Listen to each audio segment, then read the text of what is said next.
Want to make your secure folder completely invisible? Now you can hide it in seconds. No one will even know it's there.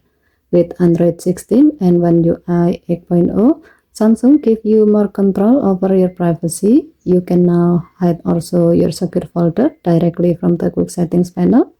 It's quick, simple, and secure.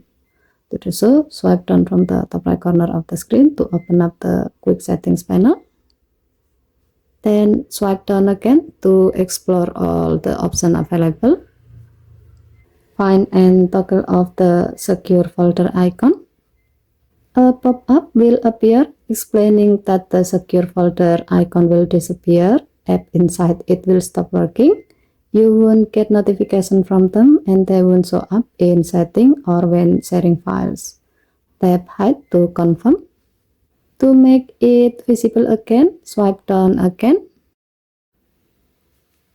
Toggle secure folder back on. Then enter your screen lock to open it.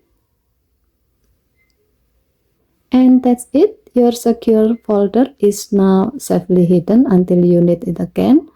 This is a small change that makes a big difference for your privacy and peace of mind. Okay, thank you for watching. Please help to like and subscribe. Have a nice day.